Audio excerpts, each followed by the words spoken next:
I kid you not, I've recorded this video 5 times, and God, the TikTok algorithm is just like, no, not today. Anyways,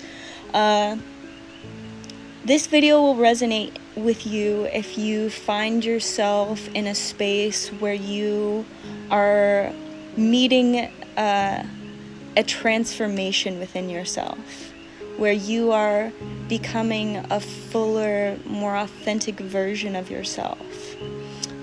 It's like, are you going to leave your life to the hands of the universe, or are you going to take hold of the things that you actually want to manifest into your reality? This is about claiming the things you want full-heartedly. This is about going after the things in your life that you feel most passionate about and really kind of honing in on your confidence. Okay? The 2 cards that came out were the Scythe and the Lily. And Spirit brings me to one of the most intense lucid dreams I've ever had. And I also think this is why my video keeps deleting itself. So buckle up. This lucid dream came to me at a time where I was facing the hardest battles within myself. And the angel of death met me inside this massive underground cavern where there was divine union all around.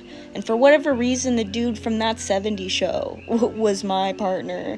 But I think it's just because Spirit didn't want me to actually think about the person I was with. They wanted me to focus on what was being brought forward to me, which was the angel of death. So he arrives with his cloak, all misty, foggy like a dementor, and he puts his scythe around my neck. And he asks me if I'm ready to meet him. And at this moment, it feels like I'm having a seizure. I'm half asleep, half awake, trying violently to wake myself up. And my eyelids are fluttering like crazy. And it feels like I'm having a seizure. And something inside of me said, empower yourself. And so I took this scythe from the angel of death. I held it in my hands, and I was like, I recognize that who you are energetically is not who you are on your deepest core, that people have projected so much negativity on you for your job, but really, you're just a puzzle piece of a larger picture. You aren't inherently bad because you're here ushering people to the afterlife. People are afraid of you because they're afraid of death itself. So I took the scythe and I sliced him from the top down. And as I did that, all of these hundreds of gray energies started flooding out of him. And what was left underneath was a bare skeleton without any limbs. It was just the head and the spine, kind of like the chocolate dude from SpongeBob. And I was like, this really isn't any less scary. So what do we call you? Recognize that you are no longer the angel of death. You are the angel of transitions, because that's what death represents. What is always in transition? Flowers, okay? So with that instant awareness, I put my hands above him, and hundreds of thousands of flowers blossomed over every ounce of his energetic field until he was something absolutely beautiful and a little bit comical. And when I woke up from that dream, there was this sense that I had defeated something that I've had this massive, long battle with. There was this sense of completion within me that I no longer needed to face that energetically. And, of course, we're all going to come to that energy at some point in our life.